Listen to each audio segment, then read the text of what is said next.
नमस्कार दोस्तों, मैं भूषण रघुनाथ। स्वागत है आपका news info and knowledge spot के एक नए एपिसोड में। मोदी के एक शब्द पर थमी जंग, आज फिर मदद को पहुंचे भारत के सच्चे दोस्तों में से एक सऊदी। कहानी 2015 की है। सऊदी अरब ने यमन के खिलाफ युद्ध छेड़ रखा था। उस वक्त भारत ने यमन से 5,600 लोगों को निकाला था। सूडान में चल रहे गृह युद्ध में हजारों भारतीय नागरिक फंसे हुए हैं। इनमें से कुछ भारतीयों को लेकर भारतीय वायुसेना का एक विमान भारत में दाखिल हुआ है।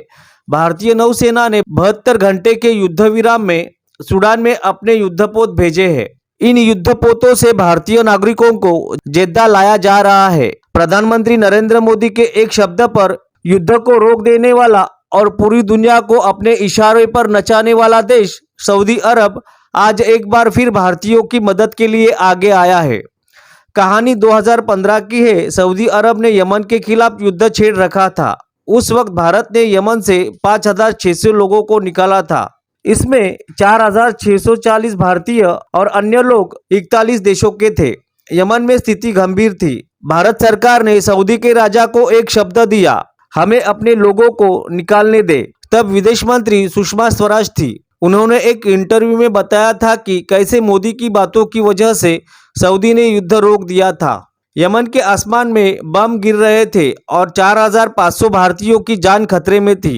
प्रधानमंत्री नरेंद्र मोदी के विदेश दौरों की आलोचना होती है, लेकिन उन्होंने इससे क्या हासिल किया, ऐसा सवाल सुषमा स्वराज ने किया था। समुद्र में लुटेरे इंतजार कर रहे थे, आसमान में बम बरस रहे थे।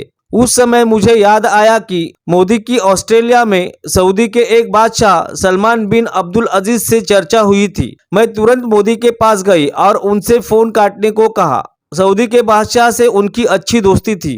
केवल 7 दिनों के लिए युद्ध बंद करने के लिए कहा। मोदी ने तुरंत सऊदी अरब के राजा को फोन किया और उन्हें 7 दिनों के भीतर भारतीयों को निकालने के अपने इरादे की जानकारी दी। इस प्रस्ताव पर सऊदी सुल्तान ने मोदी से 1 घंटे का समय मांगा। युद्ध रोकना मतलब सऊदी के लिए एक बड़ा जोखिम था। दुश्मन इस दौरान अपनी ताकत बढ़ाने की तैयारी कर सकता था। ठीक 1 घंटे बाद सऊदी के राजा ने फोन किया। उन्होंने कहा कि हम 7 दिन नहीं बल्कि अगले हफ्ते तक हर दिन 2 घंटे युद्ध रोकेंगे। मोदी ने सुषमा से कहा कि हमें 2 घंटे में सारी तैयारी करनी है। सऊदी ने अपनी सेना को 2 घंटे के लिए भारतीयों के लिए हवाई अड्डे की सड़कें खोलने का आदेश दिया। मोदी ने इसके लिए retired general minister V K Singh को यमन भेजा। यमन से भारतीयों को ही नहीं, अमेरिका, इंग्लैंड, फ्रांस और जर्मनी जैसे नागरिकों को भी भारत ने बाहर निकाला।